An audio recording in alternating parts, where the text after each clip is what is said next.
Jewish representation. Does it matter if it's a thicker form of Judaism? What does that even mean? We try to answer this as we look at the animated series Long Story Short. And Sarah Hurwitz is in hot water over some comments she made about Holocaust education. Is this a fair criticism? Matthew's away, but I'm Avi Feingold, and I'm here with Yedida Eisenstadt and special guest Michael Fraiman. We are not in heaven. We're back.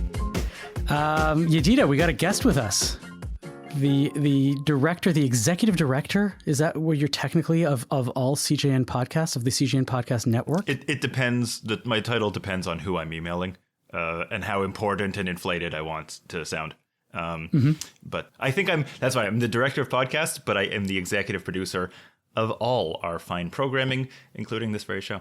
Yeah. When do you need to sound less inflated? Like when if I want like a advantage? less formal, like, hey, I produce podcasts at the CJN, like informal. Okay. If I don't want to, but if I'm That's like emailing, you introduced yourself to me. There we go. Yedida, how are you doing? How was your Thanksgiving? We had a nice Thanksgiving. Only some traffic, good company, good food, nice people. Just did our thing. My kids were bored, but so many days off school, but we survived it, all of us. I can understand that completely. My kids were bored at Thanksgiving dinner. They were not so bored the rest of the week. We did, they did enough of their own stuff. That was it. Michael, you went to the U.S., right?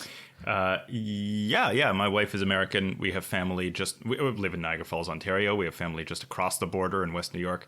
And went, as we do, to her brothers, my wife's brothers.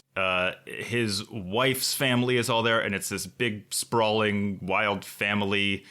The patriarch has like 4 different wives or long-term partners, and some of them come, and some of them are blacklisted. But even the ones who are blacklisted, like their kids or grandkids come, and there's one family with 8 kids, and there's all these teenagers around. It's all very, very messy, and but fun and lively and extremely un-Jewish. And I really appreciate just being immersed in this, like, as a Canadian Jew, I enjoy being in this very American, Gentile, like rambunctious, like, here's the green bean casseroles. And I'm like, I never had that growing up. Like, it's a real experience for me. I was reminded this year, you probably heard this one in the past about like the yeshiva thing about like the religious Jews who don't celebrate Thanksgiving and the rabbis who tell them, because every day is Thanksgiving. We're supposed to give thanks to God and to people every single day. And that's why we don't celebrate Thanksgiving on a special day. And somebody told me about this and I was so infuriated. I was just like, every day you're supposed to atone, and yet we also still have Yom Kippur, and you're supposed to remember the Exodus from Egypt every day, and yet we still have a week where we celebrate Passover, right? This notion that like just because we're supposed to do something all the time doesn't mean you can't set aside a day to do it, is ludicrous to me. So yes, I am pro-Thanksgiving, Canadian and or American, and I'm glad that we did it, and I'm glad that we're moving in the right direction towards Hanukkah and towards the end of the year. Moving on to more real serious topics. A couple weeks ago in your town, Yedida, Sarah Hurwitz, who is a former speechwriter for Michelle Obama, who I've interviewed in another previous podcast of mine that you can go find online, said some things that were in a relatively private event at the JFNA, the Jewish Federation of North America annual conference. And she's recently, because they've come to light, has gotten into trouble because of it. Can you fill us in and let's unpack this a bit? Sure. I mean, I don't think any venue where people have their phones in a large space is really a private event. I think like everybody's words are always, recorded in public, but it was a JFNA part of the General Assembly. She was being asked about something, and in her response, she talked about how she thinks that Holocaust education has failed the next generation. One of the other things that she spoke about is that there's this generational divide between sort of older people who get their news from news sources versus younger people who are getting their news from social media and TikTok. And so one function of that she pointed out is the combination of Holocaust education and the universalization of Holocaust messages that sort of speak about power and oppression and speaking out for the oppressed, when it is layered onto the images that people are seeing coming out of Gaza and Israeli soldiers is actually, it's turning young Jews against sort of the Jewish narrative. Anyway, so she called into question the effectiveness of Holocaust education, and sparks have flown since. She's really getting taken to task for that. And I kind of want to talk about this with you, Avi. And I also Matt's not here. So we're gonna miss Matt's take on this. I'm not gonna have a spicy takes on this one. I'm waiting for Act 2 of this podcast, but I'll chime in if and when appropriate. The left has this idea that there is a binary, right? There is the oppressor and there is the oppressed, and that is just, if you don't fit into that model, you are automatically the oppressor. If you are not the oppressed, that doesn't automatically make you the oppressor. And you can be oppressed and still oppress other people. So the dynamic of one and the other, like it's either one or the other, does not work. And that is why this whole thing blew up in Sarah Hurwitz's face. It's because she thinks with nuance and they don't. Right. So that's what I was going to say. I think that this is a really uncharitable read of what she was trying to say. I think that she's really arguing for historical context and nuance and understanding sort of the much bigger frame in which those 30-second TikTok videos that really are terrible. I'm not negating that there are terrible things going on in Gaza. I'm just saying that you can't fully understand the bigger picture and the context just by watching social media. And I think that, I think her argument is right. And the larger part of her argument is that from having read the first chunk of her most recent book, is that and we've talked about this on the podcast over the last few weeks, the Judaism that we've been educating over the last 50 years sort of makes this argument of you should be Jewish so that we don't let Hitler win. And that's not a thick Judaism, and that's not a compelling argument for people to live Jewish lives. And so her argument is, let's make Judaism about much more than the Holocaust. Let's talk about our rich texts and the rich, fulfilling way of living and our value system. And what's also complicated here is that the social justice message of the universalization of the Holocaust and about, speaking out for the oppressed, first of all, it's not just the lesson of the Holocaust, but also there's a lot more to it.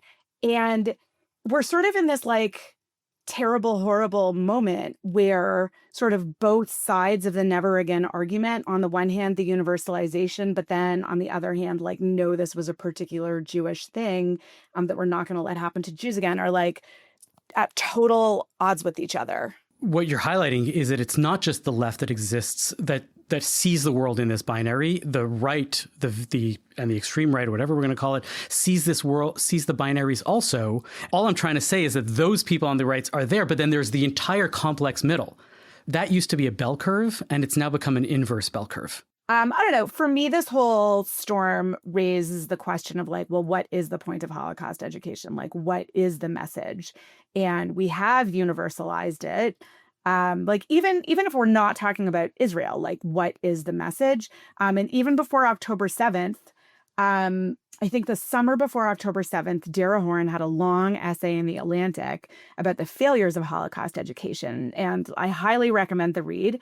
But she basically argues, and she's, founding a new institute for this purpose, that the way that Holocaust education works in the States, many Americans who would never meet a Jewish person wouldn't know that Judaism is alive and well, right? The story is that, all the Jews were killed. And her argument is that we need to do a better job of educating about the individual Jews and the Jewish culture that was lost, right? It's not just about the genocide. It's also about the loss of culture. And, the important fact that there still are Jews is sort of missed in general Holocaust education, not in Jewish spaces, but in specifically non-Jewish spaces. I think within the Jewish community, there's a serious loss in the way that we've been doing Holocaust education as well. And I've talked about this many times in the past, but, I've been noticing it over the past couple of years where because Holocaust education has become so pervasive and so all-encompassing for so many people, you have the only way which many people have been able to map October 7th onto their existing schemas of life has been the Holocaust and the way in which we do the Holocaust. So it's always about, it's bring the hostages home, have a symbol, let's do this, we are the victims here. I think public history is really very important, especially in this moment where there's less and less study of history. As a historian, I think like invoking something called the lesson of history and imagining that there's like one thing that you're supposed to take away from a historical moment and a lesson to learn from it. And everybody like sees, it's very clear right now that there's plenty of manipulation of those historical narratives and the things we're supposed to learn from them. So this resonated for me when I was thinking about this morning. For something else, I've been reading up a little bit about medieval drama and how there's this whole like thread in the study of the history of theater that there's like a lot of development from the 12th century on in the way that dramas were presented, specifically the way that like the Passion of Jesus was dramatized around like Easter time, Pesach, that like sometimes would manifest in violence against the Jews if they were like allowed out of the Jewish neighborhood that week. Often they were told like, don't come out of your neighborhood for the week, it's not safe. But the literature talks about the way that those plays would make the Jews feel, right? Like they were endangered and vulnerable. But the drama also reminded the Christians that the Jews were threats to them. And so there's this like both sides felt, right? The important element here is feeling persecuted. And I think that there's something to learn here about how both Jews and Palestinians are feeling in this really complex moment, that, you know, Jews, because of our history, and maybe this will take us into our next topic, because of our history, because the past is always present, we are always feeling very vulnerable, but also, you know, Palestinians and other groups have also experienced their own historical trauma and carry that with them also. And that also informs their present experience. And I think that one of the dangers of the moment we're living in is that like intersectionality tried to erase this into like, you're either on this team or you're on that team, and there's only two teams. And individual groups are not allowed to have their own pain and trauma. And I think that we're sort of maybe moving back into a moment where there's that schism and these identity politics and smaller communities. Well, it sounds like the solution to all this complexity is to do more medieval drama, or at least the modern day version, which would be some other sort of fictional stories that oppressed people are telling. That's a segue, by the way. There you go.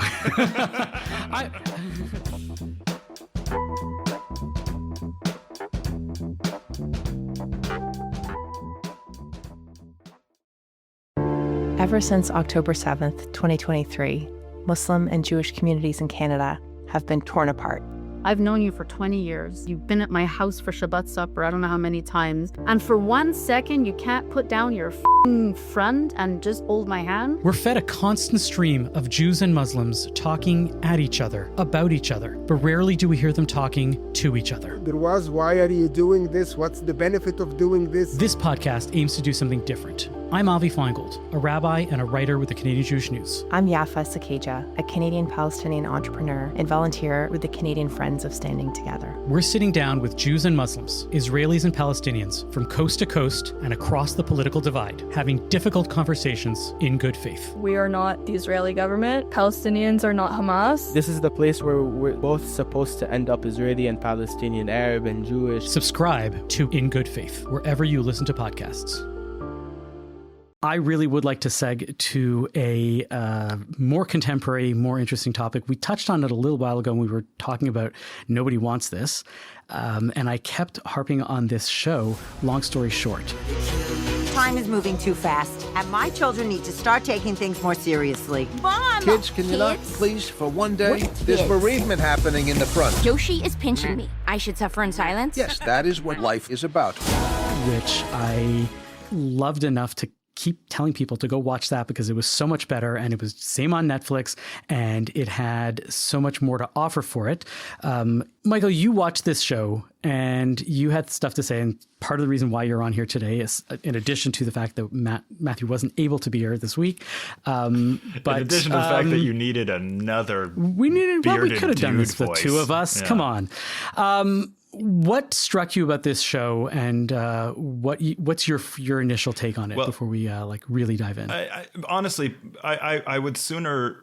I'll explain a little bit about the show, but the thing I sort of want to hammer home here, and really the point I want to make, is how profoundly weird it is that this show even exists. Like how unlikely it is.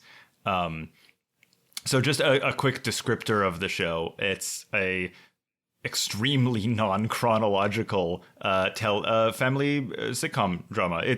There's no plot really. It bounces back between as far back as the 1970s, maybe a little earlier. No, the 50s. Is it the 50s? Okay, so from the 50s. When she's a little kid. Yes. Yeah. So there's a couple scenes in the 50s, a little more in the 70s, more in the 90s, many in the 2000s, and then up to, and recently, I think the most recent one is COVID, 2022-ish. And each episode will flip back and forth, and it tells just the story of a family, a mother, father, 3 children, and just how they grow and how they became who they are.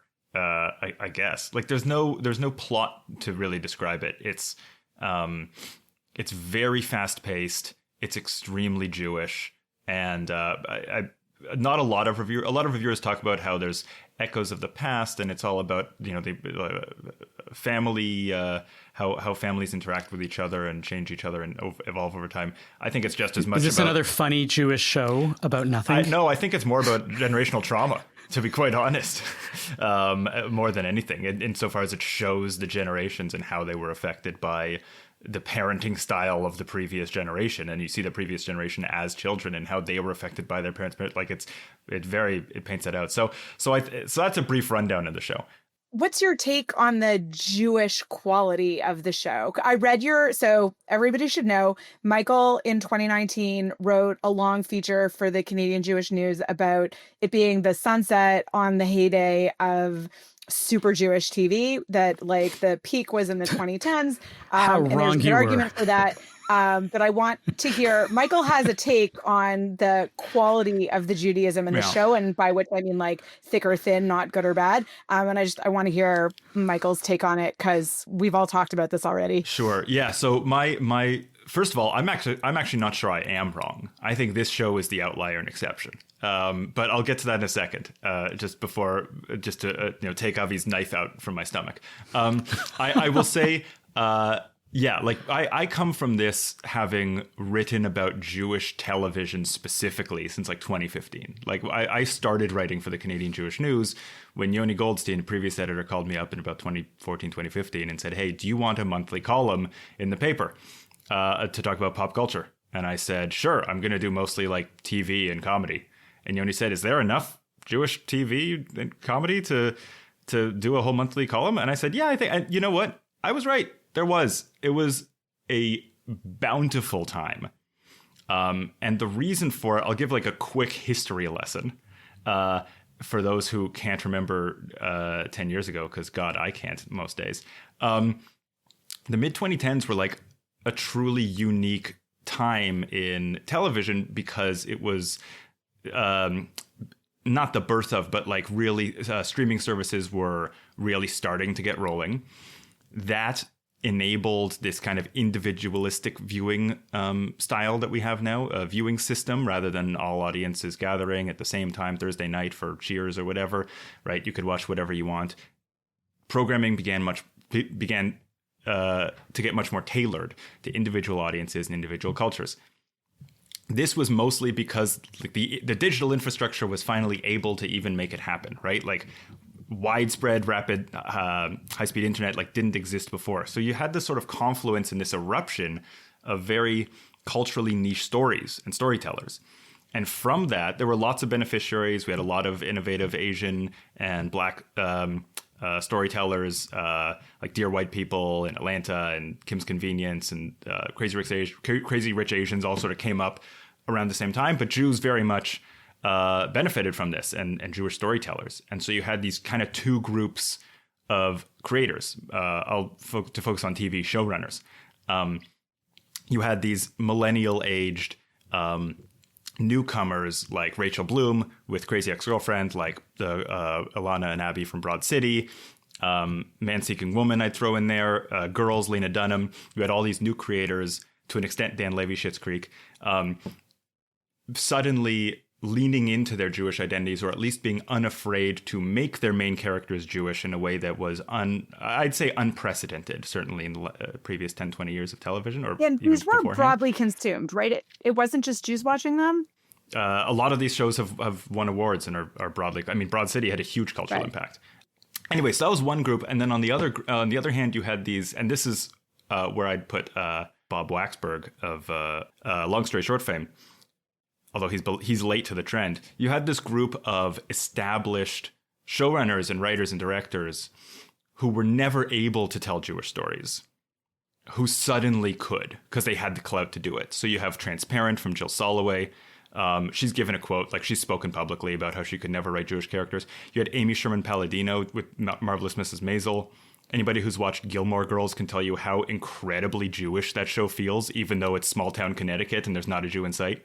I always wondered. I was like, how are these characters not Jew? I always wondered. There's literally an episode where Lorelai Gilmore starts making an arbitrary catchphrase called, "Oi, with the poodles already!" But, like, they're not Jewish. No. Anyway, so Amy Sherman Palladino, her next project after that, and after Bunheads, I guess, was Marvelous Mrs. Maisel. These shows were very popular. There was a Jewish actor or actress who won...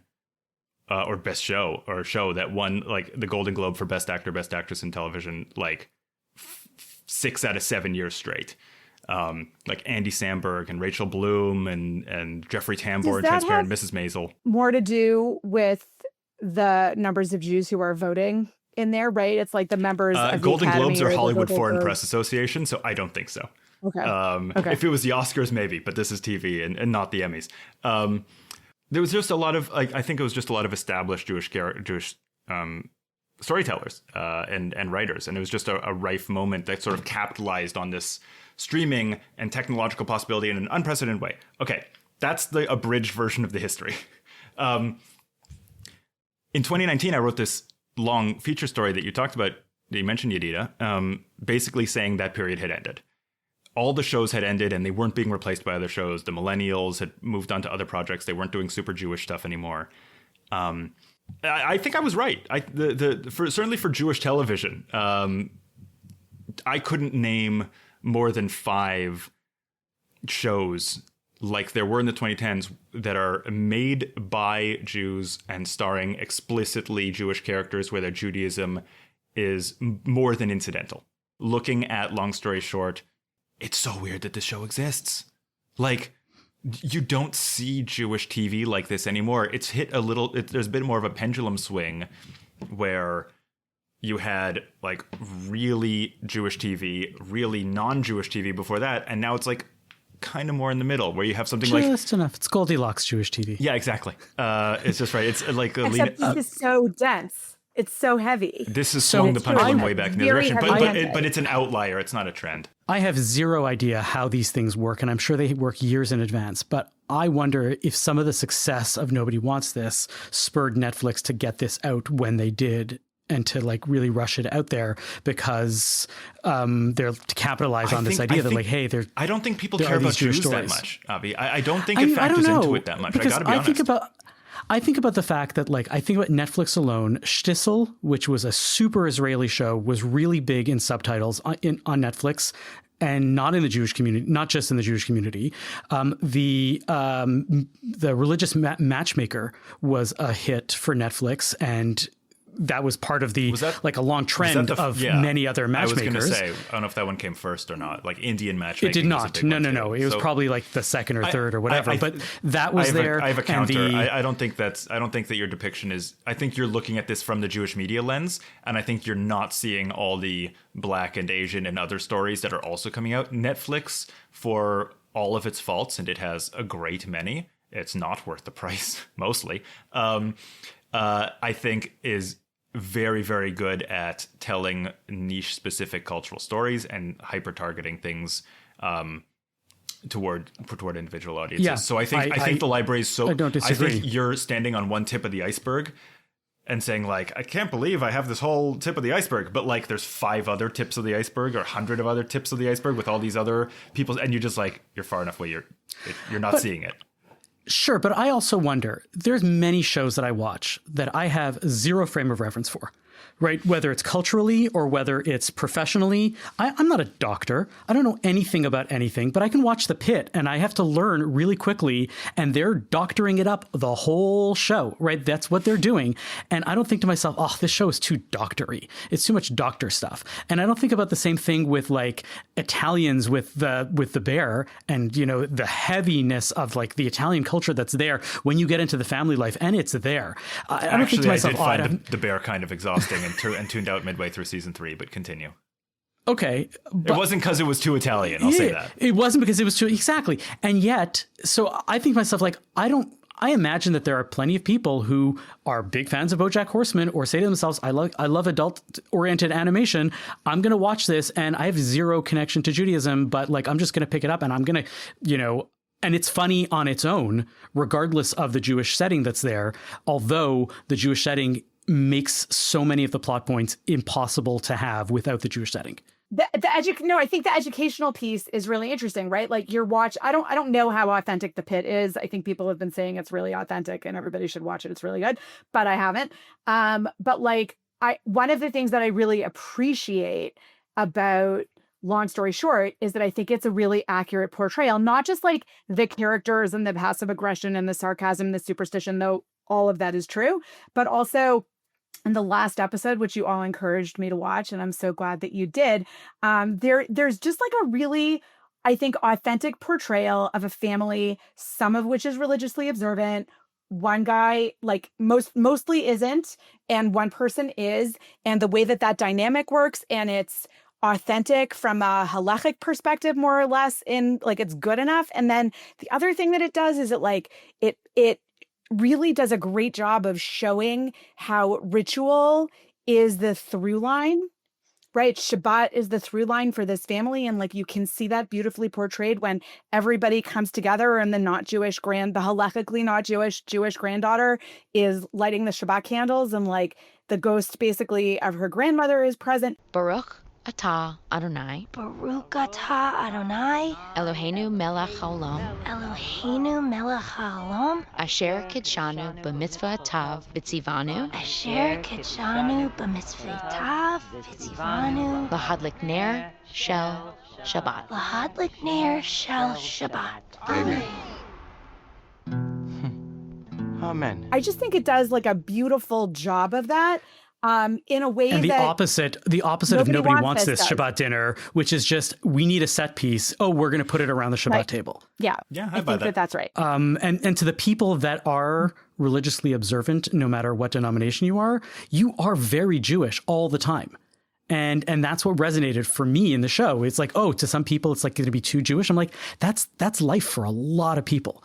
Right. It's like you said, it's Shabbat, it's synagogue. It's like all of the things that you think about all the time are in the lens of like, is this okay? Am I doing this? How am I doing this? What's going on? And this is religious conservative Judaism. This is religious Orthodox Judaism. This is modern Orthodox Judaism. All of these people, this is the life of that. And it was just captured so appropriately and properly. I think it strikes a good balance between the schlocky Yiddishism humor that is most Jewish comedy up until the 2010s and still pervades today, like a lot of the oy veys and whatever, kind of like references to kibbutz and what, oh, look at the schmutz and, you know, the Jewish mother kind of jokes. But also having something that is more serious and endearing. I think it, like the parts I dislike about Long Story Short are some of the schmaltz, I don't know if schmaltzy is the right word, but like the schmutzier stuff. It can get away with stereotypes because it goes beyond them. But I do find that there's a level of superficial Jewish humor that I don't care for in Long Story Short. And the stuff I do care for is just the way in which the characters interact with each other. Mm-hmm.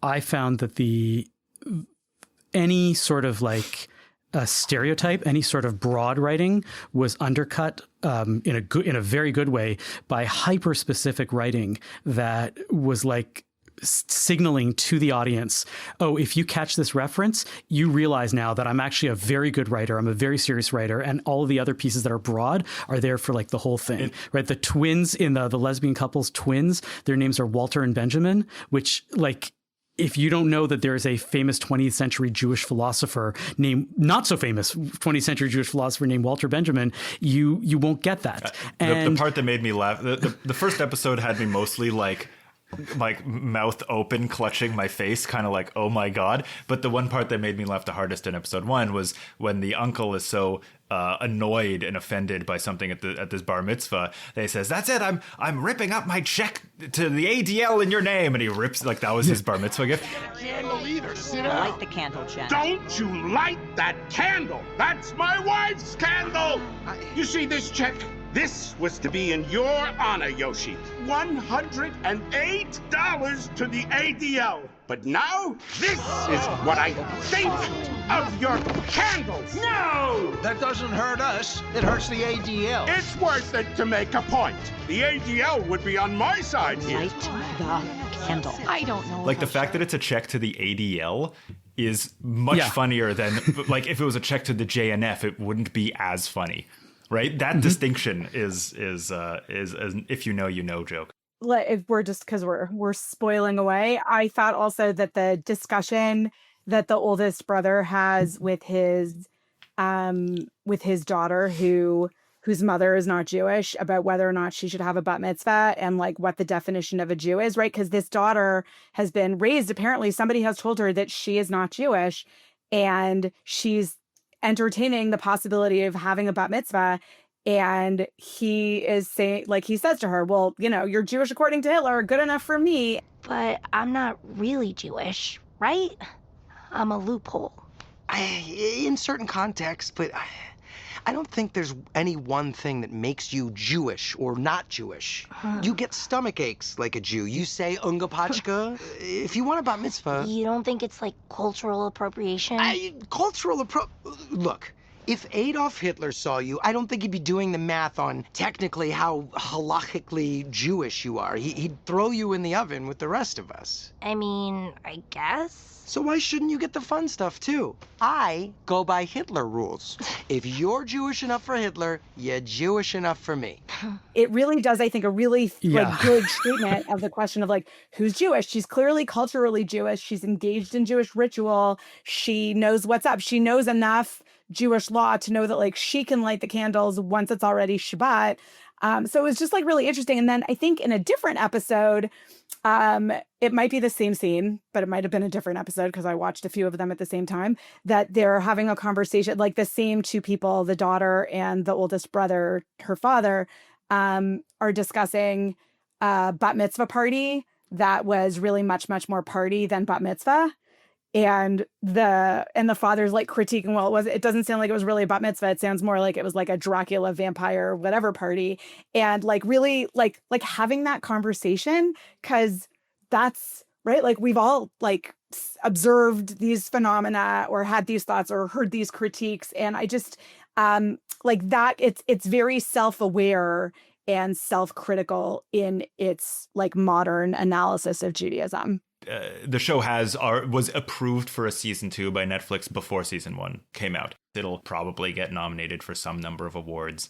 Like it's a good enough show on its own, even though it's extremely Jewish. And like I say, I don't think it's a Judaism that's a turnoff. I think it does have an abrasive style and abrasive dialogue quality, like a texture to it that can be off-putting, especially if you try to like binge it. And it's also just like a little bit confusing. Like it's not a perfect show, but it's popular enough, and I think that it has momentum and it'll keep going. On that note, I cannot wait to talk to you more about it, probably offline, because we've dealt enough with this, when you finish the whole season.